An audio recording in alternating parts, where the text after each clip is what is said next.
আল্লাহ রাব্বুল আলামিনের হাবিব যখন আসলেন, কোরআন যখন দুনিয়া আসলো রাসূল সাল্লাল্লাহু আলাইহি ওয়াসাল্লামের উপরে, আউস এবং খাজরাজদের এই 60 বছরের মামলা, 60 বছরের মোকদ্দমা, আউস এবং খাজরাজদের খুব সংক্ষিপ্ত সময়ের মধ্যে তারা ভাইয়ে ভাইয়ে পরিণত হয়ে গেল। জোরে বলুন আল্লাহু আকবার। আরে ভাই আওয়াজ দিয়ে বলুন না আল্লাহু আকবার। ভাইরা আমার, তাহলে আমাদের সমস্ত সমস্যার সমাধান, সমস্ত সমস্যার সমাধান, আমাদেরকে সব কিছুর সমাধান করতে পারে কেবলমাত্র আল কোরআন। জোরে বলুন ঠিক কিনা? এবং সমস্ত কিছুর সমাধান আল কোরআন এবং আল হাদিস সব সমস্যার সমাধান করতে পারে। জোরে বলুন সুবহানাল্লাহ। বন্ধুগণ আমার, আরেকটি কথা ইমাম বাইহাকি তার দালাইলুন নবুওয়া গ্রন্থে এনেছেন। মানটা খুব দুর্বল, কিন্তু আমি কথা কি তা বলছি, লক্ষ্য করুন। তিনি বলেছেন চমৎকার একটি ঘটনা, সেটা হচ্ছে আউস এবং খাজরাজদের ভিতরে যেই ঝগড়া, এই দীর্ঘদিনের এই ঝগড়ার ব্যাপারে মক্কাতুল মুকাররমায় তারা উকাজ মেলায় যেত। যেমন আজকে তাফসীরের মাহফিল, এইখানে যত মানুষ, এর চাইতে বেশি মানুষ আছে মেলায়। কথা কয় না কেন? এর চাইতে বেশি মানুষ আছে কোথায়? মেলায়। মানুষের কপাল খুলবে কি, মুসলমানরা তো হেরে গেছে সেদিন, যেদিন কোরআন ছেড়ে দিয়ে সারেগামা পাদানিসা আর মেলা আর বাজে জায়গায় সময় দেওয়ার সময় খরচ করা শুরু করেছে। কোরআন হাদিসের প্রতি গভীর মনোযোগ অন্বেষণ করে স্টাডি না করার কারণে মুসলমানেরা সেদিন থেকে হাঁটতে বসেছে। কথা বলো ঠিক কিনা আমার ভাইরা? তাহলে সেই মক্কাতুল মুকাররমায় উকাজ মেলায় তারা চলে গেল। যাওয়ার পরে মাদিনার এই ঝগড়ার সম্পর্কে তাদের মস্তিষ্কের মধ্যে ছিল। আমার ভাইয়েরা, আম্মা জানেরা, ভাইয়েরা লক্ষ্য করুন, মাদিনায় মক্কায় যাবার পরে সেই মক্কাতুল মুকাররমায় আমার আপনার রাসূল জনাবে মুহাম্মদুর রাসূলুল্লাহ জোরে বলুন সাল্লাল্লাহু আলাইহি সাল্লাম নবী মক্কাতুল মুকাররমায় দ্বীনের দাওয়াতি কাজ করেন, ইসলামের কাজ করেন, তাওহীদের আমার ভাইয়েরা প্রচার করেন নবী মুহাম্মদ সাল্লাল্লাহু আলাইহি ওয়াসাল্লাম। এই প্রচারের খবর মক্কাবাসীরা যারা সত্যবাদী, যারা গ্রহণ করেছে, কিছু মানুষ জানে। শুধু তাই জানে না, মক্কাবাসীরা এটাও জানে এই মহামানব এমন একজন মানুষ, এর চাইতে বিশ্বস্ত মানুষ মেলাভার, যে লোকটি জীবনে কোনোদিন একটা মিথ্যা কথা বলে না। যারা বলুন সুবহানাল্লাহ। জীবনে কখনো তুমি মিথ্যা বলনি, তাই তো তোমার জন্যে কাঁদে ধরণী। তোমার মতো নেতা পেতে দুনিয়া ব্যাকুল, হে প্রিয় হে নেতা, হে প্রিয় রাসূল। জোরে বলুন আল্লাহু আকবার। আরো জোরে বলুন আল্লাহু আকবার। ভাইয়েরা আমার, তাদেরকে বলে দিলাম এই মক্কায় এমন একজন মহামানব, তিনি দিন প্রচার করেন, নতুন দিন নিয়ে এসেছেন, যিনি প্রচার করেন। আমাদের জানা মতে এই মহামানব একদিনের জন্য মিথ্যা বলে নাই, তাকে আলামিন বলা হয়, তাকে সাদিক বলা হয়। জোরে বলুন আল্লাহু আকবার। মদিনাবাসীর সবাই তো যে কোনো ঝগড়াঝাটি মারামারি হলে সবাই সেটার পক্ষে থাকে না। কিছু মানুষ থাকে যে কোনো কিছুর বিনিময়ে এদের সূরা আহজাবের মতো এদেরকে মেলায় দেওয়া হোক, এরা সুন্দর হয়ে যাক, এদের যাতে ঝামেলা না থাকে। এরকম কিছু মানুষ যখন শুনতে পেলেন যে মক্কায় এমন একজন মহামানব আছে, আমার বন্ধুগণ মক্কা থেকে মাদিনায় আসার জন্য সেই মহামানবকে তারা দাওয়াত দিলেন। ইয়া রাসূলুল্লাহ, আমরা শুনেছি আপনি অনেক এই পৃথিবীর সেরা মনের মানুষ, জীবনে মিথ্যা কথা বলেন নাই। হে রাসূল সাল্লাল্লাহু আলাইহি সাল্লাম, আপনি যদি দয়া করে মাদিনায় আসেন, মাদিনায় আউস এবং খাজরাজদের মধ্যে যেই ঝগড়া, এই আউস এবং খাজরাজদের এই ঝগড়া চিরতরে তাওহীদ দিয়ে কোরআন দিয়ে মিটে যাবে। জোরে বলুন আল্লাহু আকবার। আরো জোরে বলুন আল্লাহু আকবার। ভাইরা আমার, চারদিকে যেই খুন, চারদিকে যে গুম, চারদিকে যে দুর্নীতি, এই যে লুটতরাজ, এই সব কিছু বন্ধ হবে তখন যখন কোরআনে কারিমের আইন দিয়ে সংসদ চলবে, আদালত চলবে, এক কথায় সব চলবে। আমার ভাইয়েরা, কোরআনই পারে, তাওহীদের সমাজই পারে এই চুরি বাটপারি আর দুর্নীতি বন্ধ করতে। কথা বলো ঠিক কিনা? আমার ভাইয়েরা, আজকের আলোচনায় হচ্ছে জামাতবদ্ধ জীবনের গুরুত্ব। কি বলেন? কথা বলেন। জামাতবদ্ধ জীবনের গুরুত্ব। প্রথমে আগে আরেকটু কানের মধ্যে আপনাদেরকে মনোযোগ আকর্ষণের জন্য দিয়ে নিচ্ছি। আমার ভাইয়েরা লক্ষ্য করুন, আমার বন্ধুরা, এই মসজিদে ঈশা সালাত হচ্ছে। এই ঈশা সালাতের মধ্যে কোন জ্ঞানী ব্যক্তি যদি হন, তিনি যদি পাগল না হয়, এই সালাত চলা অবস্থায়, জামাত চলা অবস্থায় ইমামের শরীরে কোনো সমস্যা নেই, শরীয়তের দৃষ্টিতে কোনো সমস্যা নাই। তারপরেও জামাত চলা অবস্থায় কোনো মানুষ যদি একা সালাত আদায় করে, নামাজ আদায় করে, আলেম ওলামা যারা আছেন তারা আমাকে বলেন নামাজ হবে কি? নামাজ হবে কিনা? এর মানে উস্তাদ বলেছে নামাজ হবে না, এটাই বাস্তব ফতোয়া। কেউ যদি জামাত ছেড়ে দিয়ে একাকী ইমামবাড়ি করে ইফরাদ নামাজ পড়ে, শরীয়তে কোনো সমস্যা না থাকে, নামাজ তার হবে না। ভাইরা আমার, আমি আপনাদেরকে বোঝাতে চাচ্ছি, লক্ষ্য করুন, আপনি ইফরাদ থাকলে হবে না, একা থাকলে হবে না, জামাতে নামাজ যেমন পড়া ফরজ। আল্লাহর কসম, মুসলমানেরা ঐক্যবদ্ধ জীবন যাপন করবে, তাওহীদকে ঘিরে, রিসালাতকে ঘিরে এক হবে মুসলমানেরা। মুসলমান জীবনের জন্য এটি হলো ফরজ। জামাতবদ্ধ জীবন যাপন ফরজ। জোরে বলুন আল্লাহু আকবার। আমার ভাইয়েরা, যে কথা বলছিলাম লক্ষ্য করুন, নবী মুহাম্মদ সাল্লাল্লাহু আলাইহি সাল্লাম তিনি আসলেন, তিনি মদিনা মুনাওয়ারায় আসলেন। আরে মদিনায় যারা গেছেন তারা জানেন, আল্লাহ পাক আমাকে নিয়েছিলেন মক্কা মদিনায়। হারে মদিনার হাওয়ার মেয়া সহ সব কিছু এত সুশৃঙ্খল, এত সুন্দর। আমার বন্ধুগণ লক্ষ্য করুন, মদিনার ইয়াসরিববাসীরা যেদিন থেকে সসম্মানে আল্লাহর নবীকে আহলান সাহলান দিয়ে বরণ করে নিয়েছে, সেদিন থেকে মদিনায় বরকত শুরু হয়ে গেছে। জোরে বলুন আল্লাহু আকবার। আরো জোরে বলুন আল্লাহু আকবার। আমার বন্ধুগণ, তাহলে কথা হলো, নবীজি মদিনায় আসলেন হিজরত করে। আসার পরে আউস এবং এই খাজরাজদেরকে ডেকে বললেন, ও আউস এবং খাজরাজেরা, কি নিয়ে তোমাদের ঝগড়া? আমার ভাইয়েরা, খুঁজে খুঁজে দেখা গেল সামান্য এমন একটি জড় পদার্থ নিয়ে তাদের ঝগড়া। আমার ভাইয়েরা, আমি আগেই বলেছি ঘটনাটি কিন্তু দুর্বল। এমন একটা জড় পদার্থ নিয়ে ঝগড়া, যেই জিনিস কথাও বলতে পারে না, কিছুই করতে পারে না। আল্লাহ নবী আউস এবং খাজরাজদের ওয়াইদের কাছ থেকে শুনলেন। শোনার পরে নবী মুহাম্মদ সাল্লাল্লাহু আলাইহি ওয়াসাল্লাম ডেকে বললেন, হে জড় পদার্থ, মাটির হাড়ি বলো আর কলসি বলো আর যাই বলো না কেন, যেই জিনিসটা আসো শোনো। হে জড় পদার্থ, আমি আল্লাহর নবী বলছি, বলো তুমি আউসের এই জিনিস নাকি খাজরাজের জিনিস জানিয়ে তারা মারামারি করতেছে? আল্লাহর নবী জনাবে মুহাম্মদ রাসূলুল্লাহ জোরে বলুন সাল্লাল্লাহু আলাইহি সাল্লামের কথা শুনে ভিতর থেকে, জড় পদার্থের ভিতর থেকে আওয়াজ বেরিয়ে আসলো, ইয়া রাসূলুল্লাহ, আমি আউসের হারি না, আমি খাজরাজের হারি না, আমি হলাম মদিনার বংশভূত একজন ইহুদি মালিক বিন গরের হারি, আমি আউসের না, খাজরাজের না। জোরে বলুন আল্লাহু আকবার। 60 বছরের মামলা। আমার ভাইয়েরা, যিনি তাওহীদ নিয়ে এসেছেন, কোরআনে কারীম যিনি নিয়ে এসেছেন, সেই রব্বুল আলামিনের হাবিবের নেতৃত্বে 60 বছরের সমস্যার সমাধান আল কোরআন দিয়ে আল্লাহর নবী মুহাম্মদ সাল্লাল্লাহু আলাইহি ওয়াসাল্লাম দিয়ে দিলেন। জোরে বলুন না, আর জোরে বলুন সুবহানাল্লাহ। একটু আস্তে বলুন সুবহানাল্লাহ। বন্ধুগণ, তাহলে এই মালিক বিন গরের এই হাড়ির কথা বললেন। আমি ব্যাপারে দু একটি হাদিস টানলে তাহলে আরো ভালো বোঝা সহজ হবে। ভাইরা আমার, আল্লাহ নবী মুহাম্মদ সাল্লাল্লাহু আলাইহি সাল্লাম যে মসজিদে নববীতে হজে যারা গেছেন তারা দেখেছেন, আমার ভাইরা, রিয়াজুল জান্নার ভিতরে ঢুকলেই রিয়াজুল জান্নার একদম দেখতে দেখতে সালাত আদায় করে বাম দিকে রেখে যখন পুলিশ আপনাকে বলবে, ইয়া হাজি, হে হাজি, ইয়ামসি তরিক তরিক, আপনি রাস্তা ধরেন, বের হয়ে যান। ওই রিয়াজুল জান্নার ভিতরে আমার ভাইয়েরা, নবী বলেছেন, আমার ঘর থেকে আমার মসজিদের মেম্বার পর্যন্ত এটা হলো রাওযাতুন মিন রিয়াজিল জান্নাহ। জান্নাতের টুকরা, জোরে বলুন না আল্লাহু আকবার।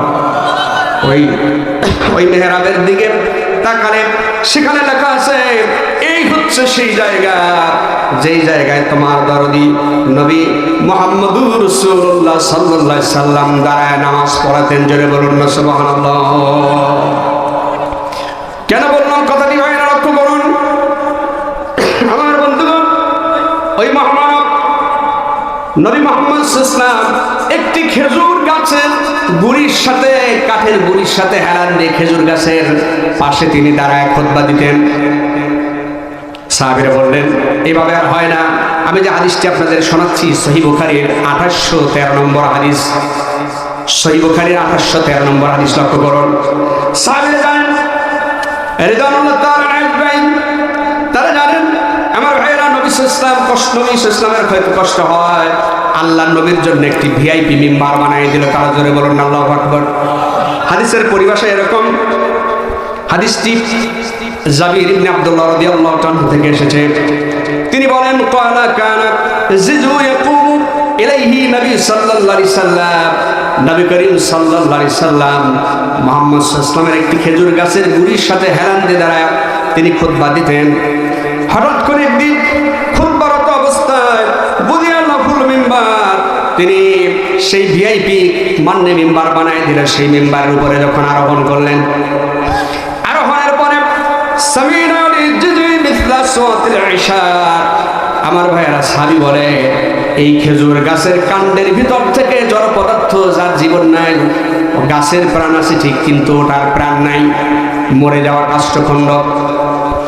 এই মরে যাওয়া কাষ্ঠখণ্ডটি ভিতর থেকে 10 মাসের গর্ভবতী স্ত্রী যেমন গুম গুম করে কান্না করে বা ডাকলে তার ভিতর থেকে আওয়াজ হয়, খেজুর গাছের গুড়ি কাষ্ঠখণ্ড থেকে এরকম বাবা আওয়াজ আসতেছিল, জোরে বলুন আল্লাহু আকবার। যখন আল্লাহর নবী টের পেয়ে গেলেন নবী মুহাম্মদ সাল্লাল্লাহু আলাইহি ওয়াসাল্লামের ব্যাপারে, সাহাবী বলেন হাত্তা নাযালান নবী সাল্লাল্লাহু আলাইহি সাল্লাম ফাওয়াদা ইয়াদাহু আলাইহি, সাহাবী বলেন ইয়াদুন মানে হাত, এই হু হলো প্রোনাউন জমির। আল্লাহ তাআলা আল্লাহর হাবিবের রাসূল সাল্লাল্লাহু আলাইহি ওয়াসাল্লামকে বোঝানো হয়েছে। এই কান্না দেখে নবী মুহাম্মদ সাল্লাল্লাহু আলাইহি সাল্লাম আমার বন্ধুরা নিচে নেমে গেল। নেমে যাওয়ার পরে এই খেজুর গাছের কাণ্ডের উপরে রাহমাতাল লিল আলামিন বরকতি হাত রাখলেন।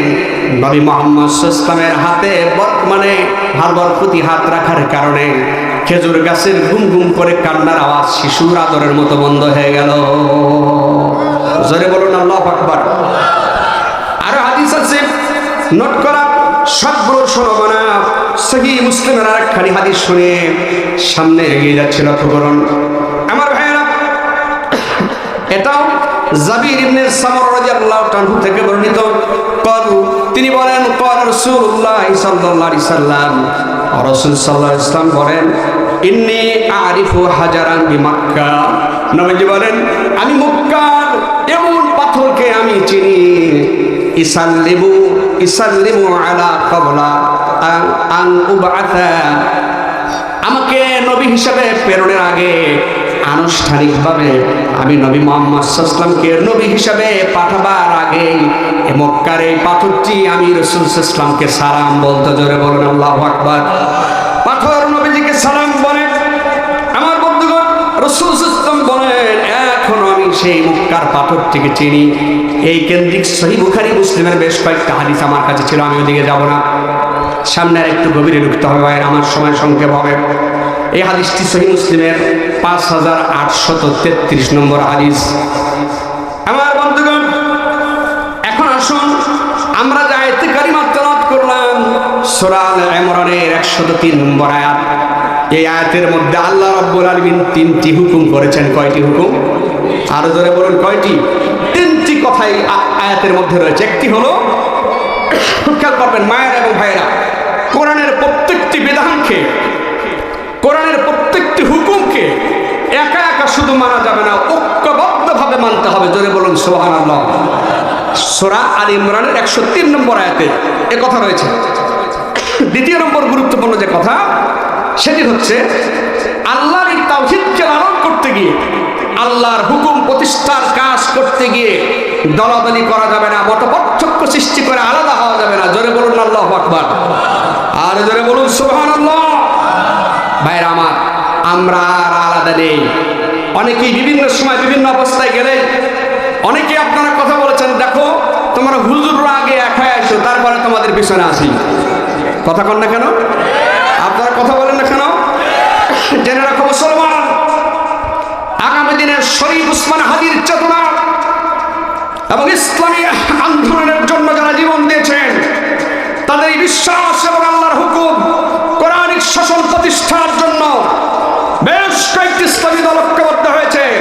আমরা মুসলমান হিসেবে এই ইসলামী ঐক্যবদ্ধ দলের সাথে আমরা সমর্থন না দিয়ে একাকী জীবন যাপন করে কোনো ধর্ম নিরপেক্ষ মতবাদ আন্দোলন মুসলমান করতে পারে না। ইসলাম ভিত্তিক আন্দোলন, ইসলাম প্রতিষ্ঠার আন্দোলন মুসলমানের জন্য ফরজ, এবং সেটা একা করা যাবে না, জামাতবদ্ধভাবে করতে হবে। জামাত মানে হচ্ছে একত্র হওয়া। কি হওয়া? ঐক্যবদ্ধ হওয়া। ঐক্যবদ্ধভাবে করতে হবে মুসলমান। আগামী দিনে আপনারা যদি ঐক্যবদ্ধ শিশাদারা প্রাচীরের মতো থাকতে পারেন, মুসলমানদেরকে ইসলামী ঐক্যের প্ল্যাটফর্মকে আনচ্যালেঞ্জ করে কেউ ক্ষমতায় যেতে পারবে না। বহু সহ্য করেছি, বহু জানিয়েছি, আর নয়। এখন আমরা জ্বালাবো তা নয়, জ্বালানোর পালা নয়। এখন প্রশান্তির হাওয়া দিয়ে সালাম জানিয়ে আমার প্রিয় মাতৃভূমির গুণেগারের সমাজ ব্যবস্থাকে বদলিয়ে আল্লাহর কোরআনিক শাসনের ধাঁচে নিয়ে আসার সময়। আবার ভাইরা,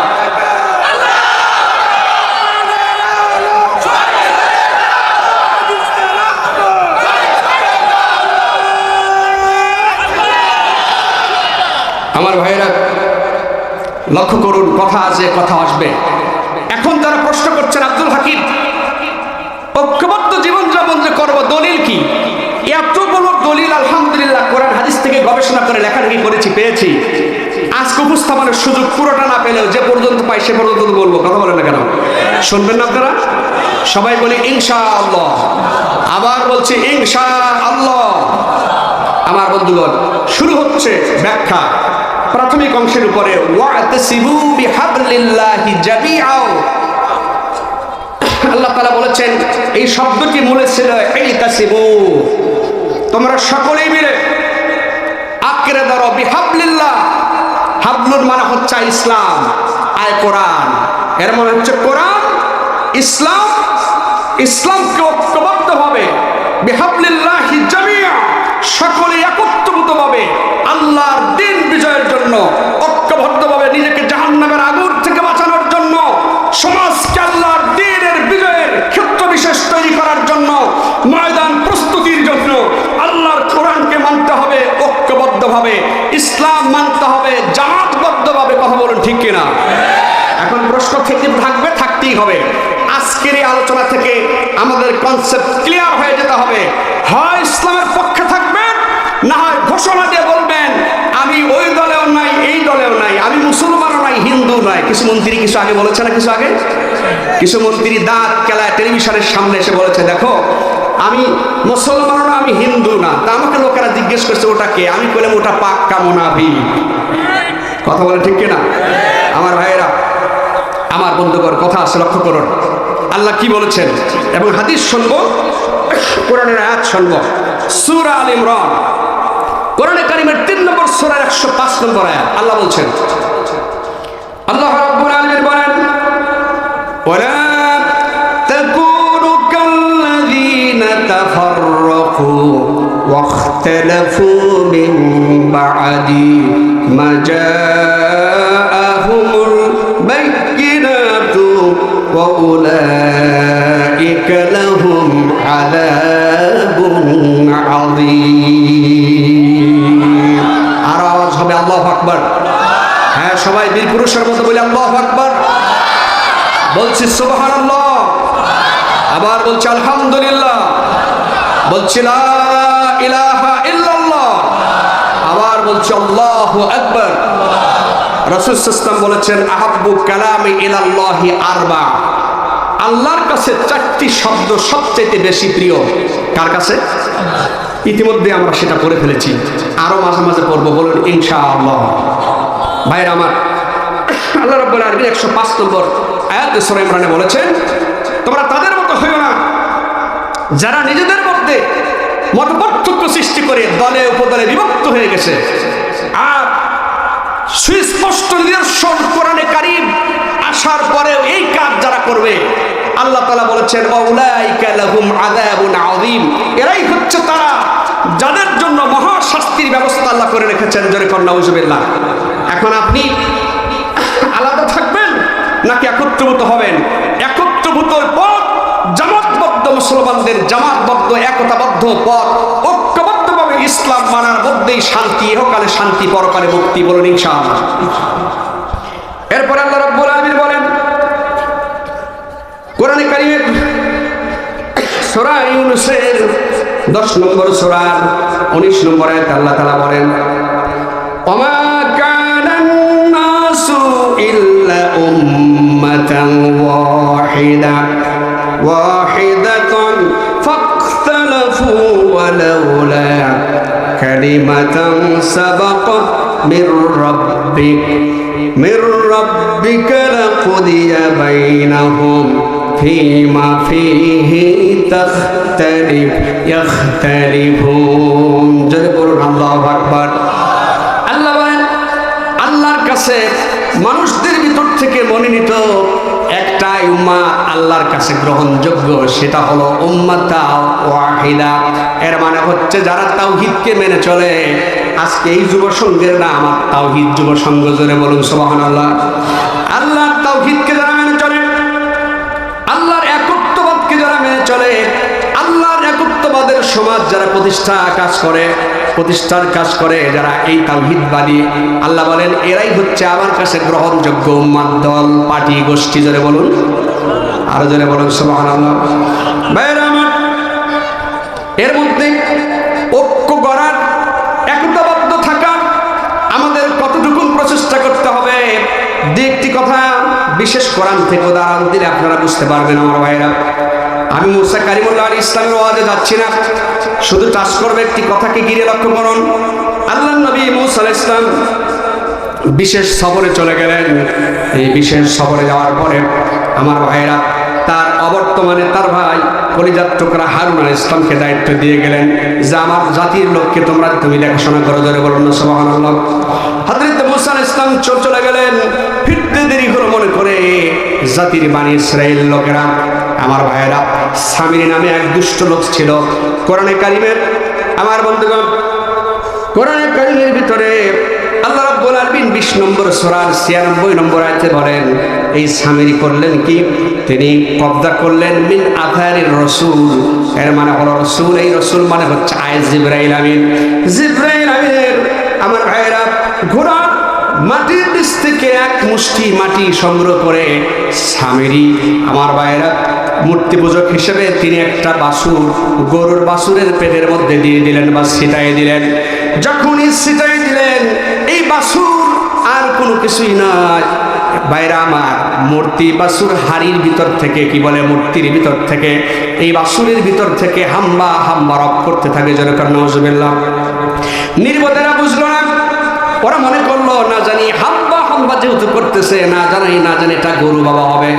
আছে না কিছু তালা বাবা, কথা বল না কেন, সালা বাবা, তালা বাবা, আরো বিভিন্ন বাবা, হক্কানি পীর মাশায়েখ আলেম ওলামা এই দেশে নামাজবিহীন, কালামবিহীন, আল্লাহর একত্ববাদ তাওহীদ প্রতিষ্ঠার আন্দোলনের ব্যাপারে পক্ষে না থেকে আমার ভাইয়ের এই কাজ না করে কোন পীর মুরিদি, পীর মাশায়েখ আমরা মানি না। লক্ষ্য করুন, হাম্বা যখনই করল বানি ইসরাইলরা, তার সাথে আমার বন্ধুগণ হুমড়ি খেয়ে পড়লো তার পূজা অর্চনা এটা করার জন্য। এবারে হযরত হারুন আলাইহিস সালাম একটু শঙ্কা পেয়ে গেলেন। হযরত হারুন আলাইহিস সালাম কি বললেন লক্ষ্য করুন, সূরা তাহা 90 নম্বর আয়াতে আল্লাহ বলেন ওয়ালাকাদ ক্বালা লাহুম হারুন মিন ক্বাবলু ইয়া কওমি ইন্নামা ফুতিনতুম বিহি ওয়া ইন্না রাব্বুকুমুর রহমান ফাত্তাবিউনি ওয়া আমরি ওয়া আতিউ আমরি। জোরে বলুন আল্লাহু আকবার। হারুন আলাইহিস সালাম বললেন, হে আমার জাতির লোকেরা, এই যে বাছুর পূজা করছো, এই বাছুর পূজা তোমাদের জন্য পরম করুণাময় রবের পক্ষ থেকে একটা পরীক্ষা। এটা তোমরা করতে যেও না, বরং পাশাপাশি বললেন শোনো, ফাত্তাবিউনি, আমাকে অনুসরণ করো, ওয়া আতিউ আমরি, আর আমি যে কাজ করতে বলি সেই মোতাবেক তোমরা কাজ করো। কিন্তু তারা শুনলো না, তারা বাছুর পূজা ছাড়লো না। না ছাড়ার পরে তারা জবাব দিয়ে দিল, যা জবাব দিল আল্লাহ রাব্বুল আলামিন কোরআনে কারীমে সূরা তাহার 91 নম্বর আয়াতে আল্লাহ বলেন, ক্বালু লান নাবরাহু আলাইহি আকিফিনা হাত্তা ইয়ারজিয়া ইলাইনা মূসা। জোরে বলুন আল্লাহু আকবার। এরা বলল, হে আমার হারুন আলাইহিস সালাম, শোনো, মূসা কালিমুল্লাহ আলাইহিস সালাম আমাদের দরবারে আমাদের কাছে প্রত্যাবর্তন না করা পর্যন্ত আমরা বাছুর পূজা বাদ দেব না। বাইরে আমার শেষ কথা বলতে চাইলাম, এই কেন্দ্রিক শেষ আয়াত, এটাই বোঝাতে চাচ্ছি। এই কেন্দ্রিক শেষ আয়াত এই মূসা আলাইহিস সালামের এই ঘটনা কেন্দ্রিক কেন বোঝাচ্ছি লক্ষ্য করুন। বাইরে আমার মূসা কালিমুল্লাহ আলাইহিস সালাম ফিরে আসলেন। আসার পর আমার বন্ধুগণ হযরত হারুন আলাইহিস সালামকে ডেকে বললেন, ইয়া হারুন মা মানাকা ইযা রাআইতাহুম দাল্লু।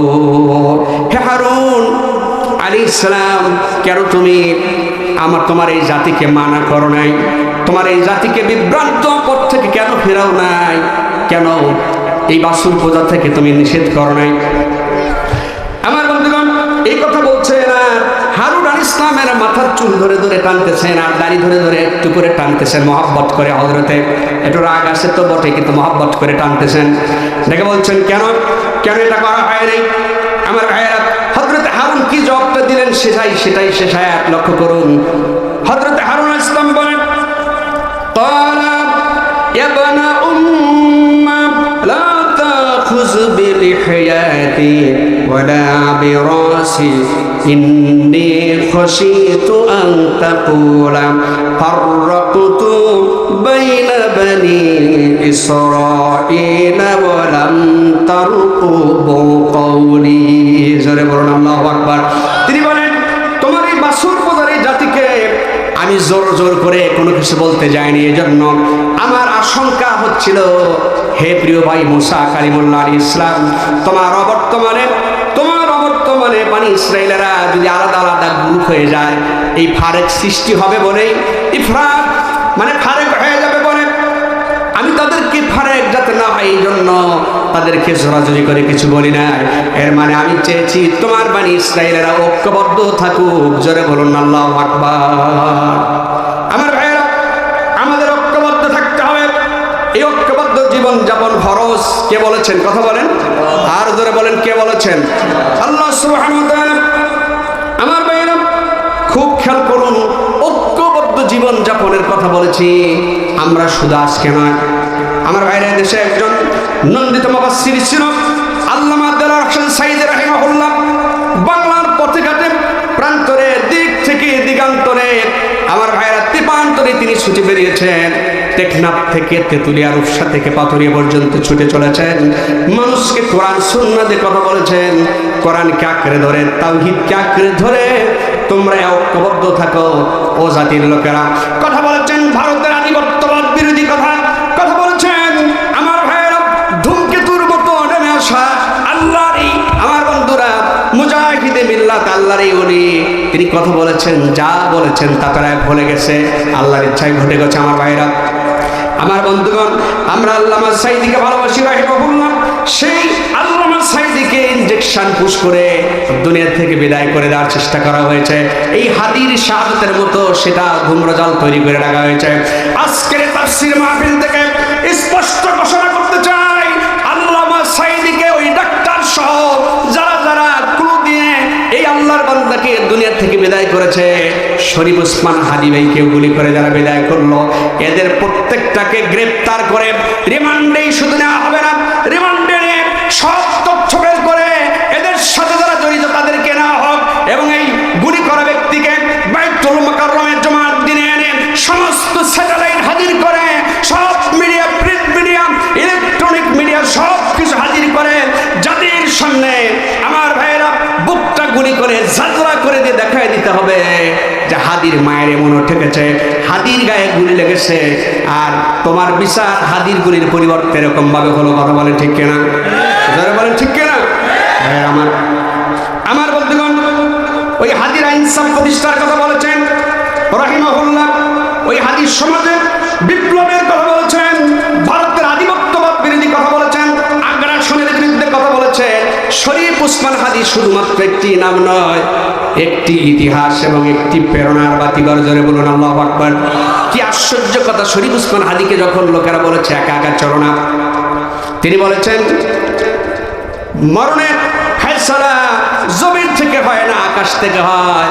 আমার বন্ধুগণ, শুধু তাই তিনি বলেন নাই, অনেক কথা তার সাক্ষাৎকারের আগে বলেছেন যে আমি যদি দুনিয়া থেকে বিদায় হয়ে যাই, আমার এই আন্দোলন আদিবাদ বিরোধী আন্দোলন যেন চলে, আর আপনারা দয়া করে আমার সন্তানদের দিকে একটু নজর রাখবেন। আমার ভাইয়েরা, শরীফ উসমান হাদি তিনি দুনিয়া থেকে বিদায় নিয়ে চলে গেছে। শরীফ উসমান হাদি একা নয়, মা বুঝতে পারে নাই, ওই খুনিরা বুঝতে পারে নাই, শরীফ উসমান হাদিকে বুঝতে পারে নাই। জানাজার দিনে সেদিন এবং তার আগে পরে মিলে আন্দোলনকে ঘিরে খুনিরা বুঝতে পেরেছে ওরা কত বড় অন্যায় করেছে। কথা বলেন ঠিক কিনা? আঙ্গুল চুষবার সময় নেই। আমরা আবারও সরকারকে দাবি করছি, শরীফ উসমান হাদির হত্যাকাণ্ডের সঠিকভাবে তদন্ত করে খুনিদেরকে বের করে নিয়ে আসে। আমার ভাইয়েরা, ক্রস ফায়ার দিয়ে যাত্রা করে দেওয়া হোক, যাতে করে আর কোন মায়ের মুখ খালি না হয়। ভাইয়েরা আমার, আমি আপনাদেরকে যে কথা বলছিলাম লক্ষ্য করুন। আমার ভাইয়েরা, মুসলমান জীবনযাপন, জামাতবদ্ধ জীবনযাপন যে মুসলমান জীবনে অপরিহার্য দাবি, এই কথা বলতে গিয়ে আপনাদের শোনাচ্ছিলাম যে কথাগুলো আল্লাহ রাব্বুল আলামিন কোরআনে কারিমে সূরা সফের 4 নম্বর আয়াতে আল্লাহ বলেছেন। আল্লাহ রাব্বুল আলামিন বলেন, ইন্নাল্লাহা ইউহিব্বুল্লাযীনা ইউকাতিলুনা ফী সাবিলিহি সাফফান কাআন্নাহুম বুনয়ানুম মারসুস। আল্লাহ পাক বলেন, নিশ্চয় আল্লাহ রাব্বুল আলামিন তাদেরকে সবচেয়ে বেশি ভালোবাসে যারা আল্লাহর রাস্তায় সীসা ডালা প্রাচীরের মতো ঐক্যবদ্ধভাবে সংগ্রাম করে। আল্লাহ তাদেরকে সবচাইতে বেশি ভালোবাসে। যারা বলুন সুবহানাল্লাহ। এই যে সীসা ডালা রাস্তার কথা বলেছেন, এক ইটে কি দাঁড়ানো হয়? কথা বলেন, এক ইটে দাঁড়ানো হয়? এই যে সীসা ডালা প্রাচীর, যেখানে থাকবে না কোনো ছিদ্র, দুনিয়ার সব কিছু উল্টে যাবে, গুলি সেখানে ঢুকবে না। আমার ভাইয়ের, এই যে মজবুতিয়ানের কথা বলেছেন, এর মানে হচ্ছে জামাতবদ্ধভাবে ঐক্যবদ্ধভাবে আল্লাহর সংগ্রাম করতে হবে। কথা বলুন ঠিক কিনা? আমার বন্ধুগণ, আমার ভাইয়েরা, বহু কথা রেখে যাচ্ছি, লক্ষ্য করুন। আমার বন্ধুগণ, এবারে আমি আপনাদেরকে আরো আয়াত রেখে গেলাম জামাতবদ্ধ জীবনের ব্যাপারে। আয়াত একটি দুটি হাদিস আপনাদেরকে সংক্ষেপে শোনাচ্ছি, লক্ষ্য করুন। আমার ভাইয়েরা, হাদিসটি সুনান তিরমিজির 2166 নম্বর হাদিস, ইবনু মাজাহ 3956 নম্বর হাদিস। হাদিসটির রাবী হচ্ছে আব্দুল্লাহ ইবনে আব্বাস রাদিয়াল্লাহু তাআলা। قال رسول الله صلى الله عليه وسلم, নবী করিম সাল্লাল্লাহু আলাইহি সাল্লাম বলেছেন, ইয়াদুল্লাহি মাআল জামাত। ভালো করে শুনবেন, আপনারা আমাকে তরজমা করে শোনান। বলুন, ইয়াদুন মানে হাত, ইয়াদুন মানে কি? জোরে বলেন, ইয়াদুন মানে হাত, হ্যান্ড। ইয়াদুল্লাহ, আল্লাহর হাত, মাআল জামাত। আল্লাহর নবী বলেছেন যে শোনো, মুসলমানদের জামাতবদ্ধ জীবনের উপরে, মুসলমানদের জামাতের উপরে আল্লাহর দয়ার হাত আছে, সাথে হাত আছে। জোরে বলুন সুবহানাল্লাহ। আমার বন্ধুগণ, মুসলমানদের জামাতের সাথে আল্লাহর হাত আছে। আল্লাহ দয়ার হাত, রহমতের হাত প্রশস্ত করে দেন। আমার বন্ধুগণ, সত্যি একটি কথা আপনাদেরকে এটার সাথে বলি বোঝার জন্য। এই দুনিয়া আমরা জানি আশারে মুবাশশারাত, এই দুনিয়ার সুসংবাদপ্রাপ্ত সাহাবীর সংখ্যা হলো 10 জন, আমরা জানি, কিন্তু আসলে তা নয়। আমার ভাইয়েরা, আশারে মুবাশশারাত সেরা এই 10 জন, কিন্তু আল্লাহর নবী আরো সাহাবীদেরকে জান্নাতের কথা বলেছেন, জান্নাতি বলে ঘোষণা করেছেন। জয় বলুন সুবহানাল্লাহ। তার মধ্যে এই আশারে মুবাশশারাত এই সাহাবীদের মধ্যে আমার ভাইয়েরা 10 নম্বরে যিনি, তার নাম হলো হযরত আবু উবাইদা বিন আব্দুল্লাহ বিন জাররাহ রাদিয়াল্লাহু তাআলা আনহু। লক্ষ্য করুন আমার বন্ধুগণ, তিনি একটি সম্ভ্রান্ত ফ্যামিলিতে জন্মগ্রহণ করেন। বন্ধুগণ আমার ভাইয়েরা খুব খেয়াল করুন, দোসরা রমজান, দোসরা হিজরি 17 রমজান মোতাবেক মুসলমানদের ঐতিহাসিক একটি যুদ্ধ হয়। ইসলামের প্রথম এই যুদ্ধ, ঐতিহাসিক যুদ্ধ, যে যুদ্ধে মুসলমানরা হেরে গেলে অবস্থা খারাপ হতো, সেই যুদ্ধের নাম হচ্ছে বদরের যুদ্ধ। কথা বলেন ঠিক না? জোরে বলুন না কেন, ঠিক কিনা? আমার ভাইয়েরা, ওই বদরের প্রান্তরে, বদর যুদ্ধের প্রান্তরে হযরত আবু উবাইদা বিন আব্দুল্লাহ ইবনুল জাররাহ রাদিয়াল্লাহু আনহু তিনি বদরে অবস্থান করছেন। খুব খেয়াল করেন ভাইরা আমার, কেমন জীবন। আমার ভাইরা, মুসলমানদের জামাতে টিকে থাকার জন্য, ঈমান বাঁচাবার জন্য কি করতে হয় ভালো করে শোনেন। বন্ধুগণ আমার, ওই আবু উবাইদা এক পক্ষে, আর আবু উবাইদার বাপ আব্দুল্লাহ বিন জাররাহ আব্দুল্লাহ বিন জাররাহ আরেক পক্ষে। আমার ভাইয়েরা, তিনি মহানবী মুহাম্মদ সাল্লাল্লাহু আলাইহি সাল্লামের পক্ষে, আবু উবাইদা মুসলমানদের পক্ষে, আর বাপ কাফেরের পক্ষে। বন্ধুগণ আমার ভাইয়েরা, বাপ কাফেরের পক্ষে, আর সন্তান হচ্ছে আমার সন্তান মানে মুহাম্মদ সাল্লাল্লাহু আলাইহি সাল্লামের পক্ষে। এই দৃশ্যপট যখন হচ্ছিল, আমার বন্ধুগণ, তিনি তার নিজ পিতাকে হত্যা করলেন। ভালো করে শোনেন আগে কথাটি। হত্যা করার পর লোকেরা জিজ্ঞেস করলো, তোমার পিতাকে তুমি হত্যা করলে? তিনি বলেন, আমার উপায় ছিল না, কারণ আমি লক্ষ্য করে তাকিয়ে দেখি বদরের প্রান্তরে একটি বিশেষ মুমূর্ষু অবস্থা চলছিল, অসাধারণ একটি পরিবেশ চলছিল। কিন্তু এই যুদ্ধ মুসলমানদের হেরে বা জেতা, হার জিতের এই লড়াই অবশ্যই আমাদেরকে জিততে হবে ইনশাআল্লাহ। এই নিয়ত নিয়ে ময়দানে নেমেছিলাম। নামার পরে দেখা গেল আবু জাহিল খুব কূট কৌশলে বারবার তিনি আব্দুল্লাহ জাররাহ তাকে আবু উবাইদা রাদিয়াল্লাহু আনহুর সামনে পাঠিয়ে দেয়। এর মানে হচ্ছে, বাপ যদি সামনে থাকে, বাপের সামনে সন্তান তলোয়ার নাড়তে পারবে না, তাকে হত্যাও করতে পারবে না। হত্যা যদি না করতে পারে, মুসলমান জামাতের চরম ক্ষতি হবে। এই সুযোগে মুহাম্মদ সাল্লাল্লাহু আলাইহি ওয়াসাল্লাম এবং তাকে সহ দুনিয়া থেকে বিদায় করে দেব। যেরকম নাউজুবিল্লাহ। ভালো করে শুনুন, 3 বার যখন এরকম হলো, হযরত আবু উবাইদা বলেন, আমার সামনে যখন আমার আপন বাপ আর মুসলমানদের জামাতের সাথে থাকতে গিয়ে কয়, আমার ভাই পাশে আছে, তো এই জন্য কি করবো, এখনো সিদ্ধান্ত নেই, কোন দলে থাকবো। আমার খালু অমক বলে, আমি এখনো সিদ্ধান্ত নেই কোন দলে থাকবো। সাহাবীরা এমনি আশারে মুবাশশারার সাহাবী হন নাই। আমার ভাইয়েরা, আম্মা জানেরা, বাবু জানেরা, লক্ষ্য করুন, হযরত আবু উবাইদা বলেন, তৃতীয়বার যখন আমার বাপকে বারবার করে সামনে দেওয়া হচ্ছিল, আমি 3 বারের বার আমি চিন্তা করলাম, আগে ছিল আমার জন্মদাতা পিতা, বারবার সামনে আসা, এখন আর আমার জন্মদাতা শুধু পিতা নাই, এখন আমার মুসলমানদের ইসলামের জাতীয় শত্রুতে পরিণত হয়েছে। কথা বলেন ঠিক না? কথা বলেন ঠিক কিনা? আমার হযরত আবু উবাইদা রাদিয়াল্লাহু আনহু মুসলমান জামাত, আল্লাহর এই ঐক্যবদ্ধ জীবনের জামাত, বদরের প্রান্তরের সেই শেষাডালা প্রাচীরের জামাত টিকে রাখার জন্য হযরত আবু উবাইদা আপন পিতার কল্লা, এখানে তলোয়ার মেরে আপন পিতার কল্লা উড়াই দিলেন। আমার ভাইরা, আমার আম্মাজানের এই হল ইসলাম। আর আমি একদম সংক্ষেপে আরেকটি কথা বলে আমি আপনাদের চাপার দিকে গিয়ে যাব। আমার ভাইরা, আমার বন্ধুগণ, ভালো করে লক্ষ্য করুন। আমার বন্ধুগণ, এই আবু উবাইদার ব্যাপারে নবীজি বলেছেন, কি কথা বলেছেন? লিকুল্লি উম্মাতিন আমিন, প্রত্যেক উম্মতের একজন বিশ্বস্ত ব্যক্তি থাকে, আর আমার উম্মতের আমিনুন হাদিহিল উম্মাতু আবু উবাইদা, আর আমি নবীজির এই উম্মতের সবচেয়ে বিশ্বস্ত ব্যক্তি হচ্ছে আমার সাহাবী আবু উবাইদা রাদিয়াল্লাহু তাআলা আনহু। জোরে বলুন আল্লাহু আকবার। হযরত আবু উবাইদা পিতার সামনে তলোয়ার তুলে ধরে পিতার গর্দান উড়িয়ে দিয়েছেন। আমরা গর্দান উড়াই দিতে বলি না। ঈশা সালাতের সময় দোয়া কুনুতে যে ঘোষণা দেন, নাখলাউ নাতরুকু মাইয়া ফুজুরকা, আল্লাহ তোমার সাথে যারা ফাসেক ফাজিরগিরি করে, তোমার সাথে যারা সম্পর্ক রাখে না, দোয়া কুনুতে এই কথাটা বলেন। কিন্তু আফসোসের বিষয়, পরিতাপের বিষয় হলো, জীবনভর দোয়া কুনুত পড়লাম, কোনোদিন দোয়া কুনুতে কি বলি তাও খেয়াল করিনি। কথা বলেন না কেন? আমার ভাইরা, এই ওয়াদা দেই, আল্লাহ তোমার সাথে যারা সম্পর্ক নসিহত করেন রব্বুল আলামিন, আল্লাহ আমি তাদেরকে ওপেন খোলা তালাক দিলাম, তাদের সাথে আমি তোমার বান্দা হিসেবে তাদেরকে খোলা তালাক দিলাম। জোরে কন্যা আল্লাহু আকবার। তারপরে আপনার কিসের ভাগ? আমার বন্ধুগণ, আমি বলছি তো 2-3 মিনিটের দিকে আমি কথা বলে সামনের দিকে গোটাতে যাব। আমার ভাইরা, সময় হচ্ছে না, লক্ষ্য করুন।